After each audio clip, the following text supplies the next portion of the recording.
Relax with music. Confusion ഒന്നുമില്ല. Actually നമുക്ക് ഇതെന്താ വെച്ചാൽ റിലാക്സ് വിത്ത് മ്യൂസിക് എന്ന് പറയുമ്പോഴത്തേക്കും റിലാക്സേഷൻ ഇല്ലാതെ വരുന്ന ആൾക്കാർ സ്റ്റക്കായി പോകും. ബാക്കി പറഞ്ഞു, ബാക്കി റിലാക്സ് ചെയ്തിട്ട് പറയാൻ വേണ്ടിട്ട് പറയാം. അതല്ല, ഞാൻ ശരിക്കും ഡോക്ടറിന്റെ ഡെസിഗ്നേഷൻ ഇങ്ങനെ പറയാനായിട്ട് ഞാൻ ഇങ്ങനെ ത്വരയോടുകൂടി വന്നതാണ്. പ്രഷർ കാത്തിരിക്കുകയാണ്. അപ്പൊ അതെ, റിലാക്സ് വിത്ത് മ്യൂസിക്കിലേക്ക് എല്ലാവർക്കും സ്വാഗതം. നമ്മുടെ ഡോക്ടർ എന്ന് പറഞ്ഞാൽ അതെ അതെ അതെ അല്ല ഡോക്ടർ, നമ്മുടെ ഈ ഡോക്ടറിന്റെ സ്ഥാപനത്തിന്റെ പേര് അതായത് ഡോക്ടർ പറ, കാരണം അത് വലിയ പാടാണ്. റോൾഡൻ എന്റെ പേര്, ഫാദറിന്റെ പേരാണ്. ഡോക്ടർ വിപിൻ റോൾഡന്റെ എന്ന പേരിൽ നിന്നും റോൾഡന്റെ അടുത്ത് റോൾഡൻസ് ആക്കി. അതാണ് കമ്പനി. അപ്പൊ റോൾഡൻ റെജുവിനേഷൻ എന്ന് പറയുമ്പോഴത്തേക്കും മനസ്സൊന്ന് റെജുവിനേറ്റ് ചെയ്ത് മനസ്സ് സന്തോഷമാക്കി പോകാനായിട്ട് ക്ലിനിക്കല്ല, ഹോസ്പിറ്റലല്ല, പക്ഷേ ഒരുപാട് സൈക്കോളജിക്കൽ സർവീസസ് വരുന്ന ക്ലിനിക്കൽ സൈക്കോളജിസ്റ്റും സൈക്കാട്രിസ്റ്റും ഒക്കെ വർക്ക് ചെയ്യുന്ന സ്ഥലമാണെങ്കിലും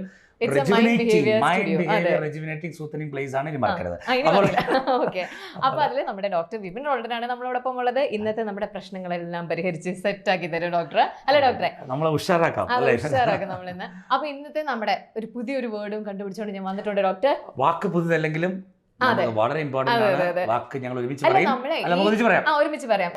റെസിലിയൻസ്, അതായത് പ്രതിരോധ ശേഷി അല്ലേ? നമുക്ക് ആക്ച്വലി നമ്മുടെ ജീവിതത്തിലുള്ള പ്രതിസന്ധികളും പ്രശ്നങ്ങളൊക്കെ വരുമ്പോഴത്തേക്കും നമുക്ക് പിടിച്ചു നിൽക്കാതെ ഡൗൺ ആയി പോകാൻ ഈസിയാണ്. പക്ഷെ പിടിച്ചു നിൽക്കാതെ ഡൗൺ ആയി പോയാൽ തന്നെയും ബൗൺസ് ബാക്ക് തിരിച്ചു വരാനുള്ള കരുത്തുണ്ടെങ്കിൽ എങ്ങനെ ഉണ്ടാവും?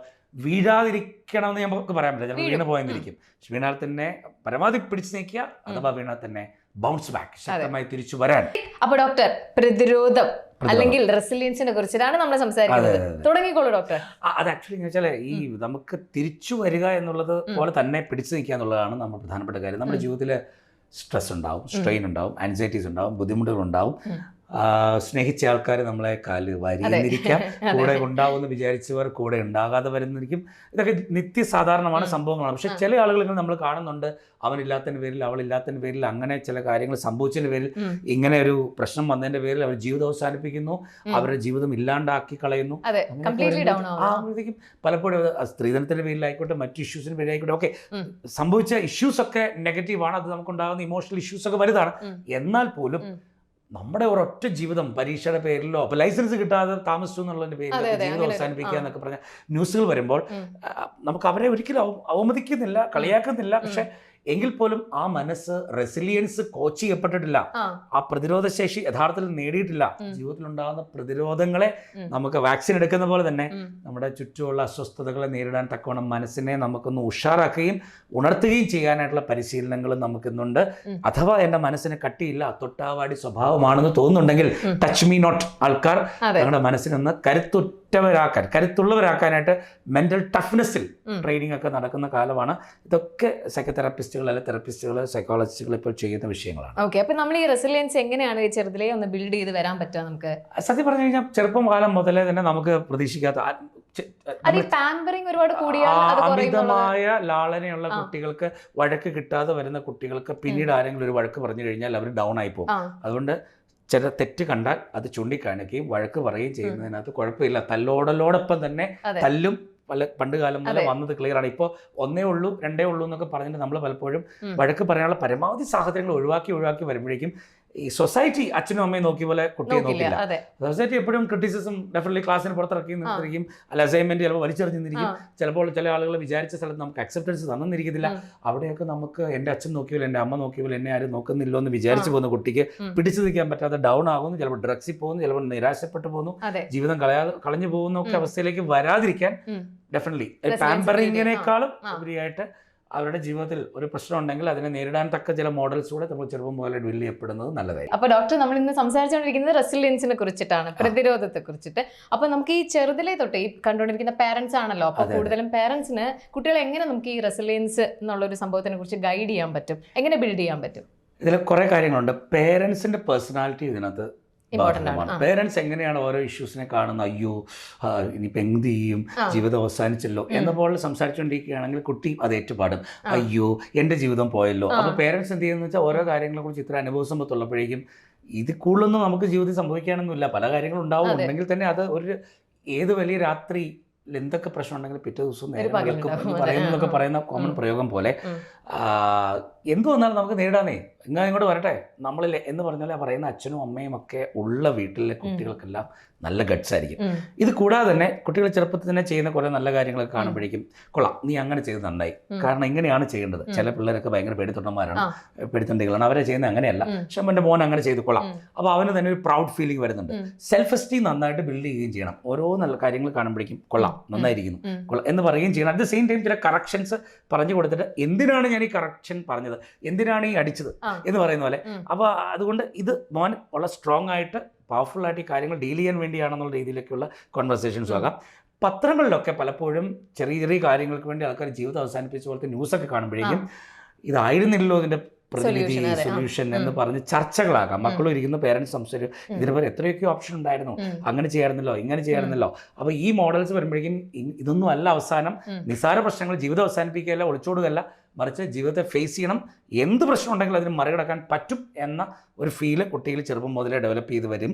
അവിടെ വീട്ടിലെ തന്നെയുള്ള ഫോർമേഷൻസും ഇത്തരത്തിലുള്ള നല്ല കോൺവെർസേഷൻസ് ഒക്കെ വഴിയായി. ഓക്കെ, അപ്പോൾ ഡോക്ടർ അത് നമ്മൾ ഈ ഇപ്പോൾ ജെൻഡർ വൈസ് നോക്കുകയാണെങ്കിൽ പെൺകുട്ടികൾക്കും ആൺകുട്ടികൾക്കും ഈ റെസിലിയൻസിൽ കുറച്ച് വ്യത്യാസം ഉണ്ടോ ആ ഒരു ലെവലിലേക്ക്?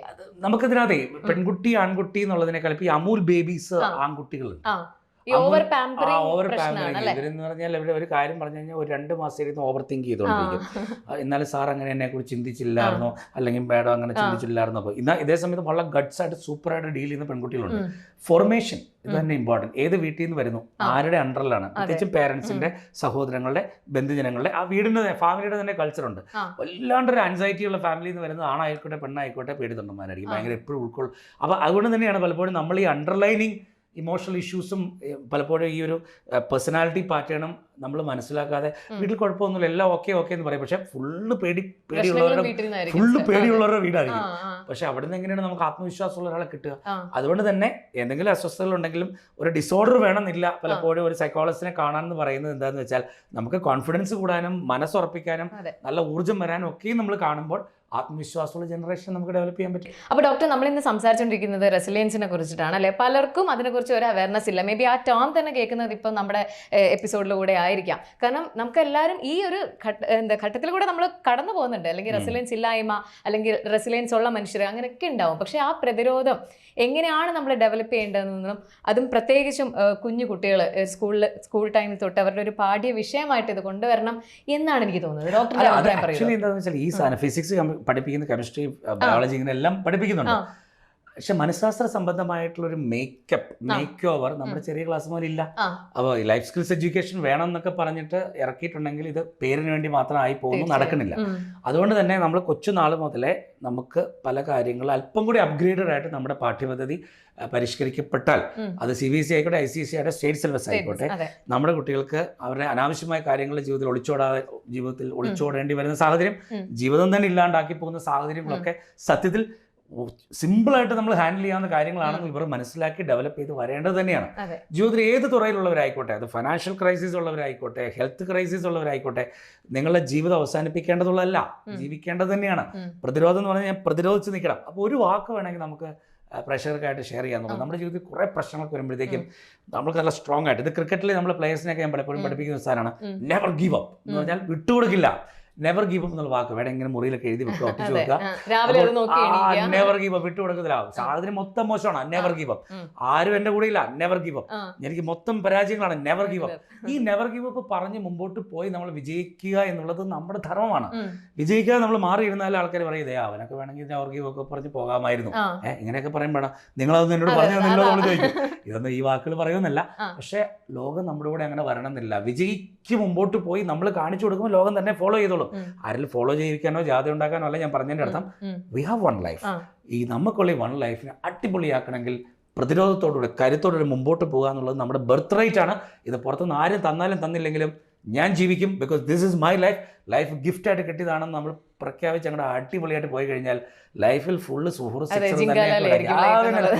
എന്ന് വെച്ച് പ്രശ്നങ്ങൾ വരുന്നില്ല. വന്നു കഴിയുമ്പോൾ വരട്ടെ, നോക്കാം, ഞങ്ങൾ സംസാരിക്കാം, വരട്ടെ, നമ്മൾ സംസാരിക്കാം, ആ രീതിയിലേക്ക് നമുക്ക് ബിൽഡ് ചെയ്തുകൊണ്ട്. തീർച്ചയായിട്ടും നമ്മൾ ഈ സ്കൂളിലെ കാര്യം പറഞ്ഞല്ലോ, ഇപ്പൊ പാഠ്യ വിഷയമായിട്ട് വരണം എന്ന് പറയേണ്ട മെയിൻ ഒരു കാര്യം എനിക്ക് തോന്നിയത്, പലപ്പോഴും ഈ കുട്ടികളുടെ ഫസ്റ്റ് സ്റ്റാൻഡേർഡ് കഴിഞ്ഞ് ഗ്രാജുവേഷൻ കഴിഞ്ഞ് അവർ സെക്കൻഡിലേക്ക് പോകുന്നു, അല്ലെങ്കിൽ ആ സമയത്ത് ഈ മിക്ക സ്കൂൾസിലും ഇങ്ങനെ ഒരു ഗ്രാജുവേഷൻ സെറമണി പോലൊക്കെ വെച്ച് മെഡലൊക്കെ കൊടുത്ത് ചെയ്യുന്നുണ്ട്. അപ്പൊ പല സ്കൂൾസിലും ഈ എക്സാം എഴുതുന്നില്ല, കുറച്ച് വീക്കായിട്ടുള്ള കുട്ടികൾക്ക് ഇല്ല അത്. അപ്പൊ ബാക്കി ഇപ്പൊ ഈ 1ാം ക്ലാസ്സിലും 2ാം ക്ലാസ്സിലും ഈ വളരെ ചെറിയ പ്രായത്തിൽ തന്നെ ആ ഒരു വേർതിരിവ് കാണിക്കുമ്പോൾ ഈ കുഞ്ഞു മനസ്സിന് ഇതെല്ലാം ഒരു പ്രശ്നമാണ്. അപ്പൊ ഞാൻ മോശമാണോ എന്നുള്ള തോന്നൽ അവിടുന്നേ തുടങ്ങാണ് അല്ലെ. അപ്പം അതാണ് തീർച്ചയായിട്ടും അങ്ങനെ വരുമ്പോൾ ഈ കൊച്ചിന്റെ പേരൻസ് എനിക്കൊന്നും ഐൻസ്റ്റീനോടാണോ എന്താണ് ലെറ്റർ കൊടുത്തു, എഡിസൺ ആണോ ആർക്കാണോ നമുക്ക് അത് ആർക്കായിരുന്നു എന്നുള്ളത് നമുക്കറിയില്ല. അപ്പൊ അത് ആർക്കാണെങ്കിലും കുഴപ്പമില്ല. അപ്പൊ എനിക്ക് നമ്മള് സ്റ്റുഡിയോയിലുള്ള ആൾക്കാരോട് നമ്മൾ ചോദിച്ചു നോക്കിയിട്ടുണ്ട് ആർക്കാണ്. പക്ഷേ അതൊരു കാര്യം ചെയ്യാം, ആത്മാവിനോട് ചോദിക്കാം. നമുക്ക് അത് അടുത്ത എപ്പിസോഡിൽ എങ്ങനെയാണ് നമുക്ക് ചോദിക്കേണ്ടത് നമുക്ക് നോക്കാം. ഒരു ക്യൂരിയോസിറ്റി ആയി കിടക്കട്ടെ. പക്ഷേ ഇങ്ങനെ മാറി നിൽക്കുന്ന കുട്ടിയുടെ പേരൻസ് ചേർത്ത് പിടിച്ചിട്ട് നോക്ക്, അവരെല്ലാം ഒരു കാറ്റഗറിയാണ്, നീ ഡിഫറെന്റ് കാറ്റഗറിയാണ്, ആ കൂട്ടത്തിൽ ഇരിക്കേണ്ടവരല്ല, അതൊക്കെ മേലെ പോകേണ്ടവരാണ് എന്ന് പറഞ്ഞ സംഭവം മാറിയില്ലേ. ഇത് പറയണമെങ്കിൽ പേരന്റിങ് പറഞ്ഞിരിക്കണം, അല്ലാതെ എന്റെ കൊച്ചിനെ മാത്രം പരിഗണിച്ചില്ലല്ലോ എന്ന് പറഞ്ഞ ആ ലെവലിലേക്കല്ല. നമ്മൾക്ക് അവോയ്ഡ് ചെയ്യപ്പെട്ടു എന്നുള്ളതിന് പകരം ഐ എം ഡിഫറെന്റ് എന്നുള്ള ഫീൽ കിട്ടിയാൽ തന്നെ കയറി. കാരണം എങ്ങനെയാണ് നമ്മളിത് പെർസീവ് ചെയ്യുന്നുള്ളതനുസരിച്ചാണ് ലൈഫ് എല്ലാം സിമ്പിൾ ആണ്, നമ്മൾ എങ്ങനെ നോക്കി കാണുന്ന അനുസരിച്ചാണ് എന്നതാണ് സത്യം. തീർച്ചയായിട്ടും. അപ്പൊ നമ്മുടെ ഇന്നത്തെ എപ്പിസോഡ് റെസിലിയൻസിനെ കുറിച്ച് നമ്മൾ സംസാരിച്ചു. വളരെ ഡീറ്റെയിൽഡ് ആയിട്ട് ഡോക്ടർ എല്ലാ കാര്യങ്ങളും പറഞ്ഞു കൊടുത്തിട്ടുണ്ട്. അപ്പൊ നമുക്ക് എല്ലാവർക്കും റെസിലിയൻസ് ബിൽഡ് ചെയ്യാൻ പറ്റട്ടെ. ഇതുവരെ ഇല്ലാത്തവർ അതിലേക്ക് ഒന്ന് ആഴ്ന്നിറങ്ങി ചെല്ലുക. വേണമെങ്കിൽ നമുക്ക് ഡോക്ടറിന്റെ ഹെൽപ്പ് എടുക്കാം, കുഴപ്പമൊന്നുമില്ല. ഡോക്ടർ എപ്പോഴും നമ്മുടെ അടുത്ത് അവൈലബിൾ ആണ്.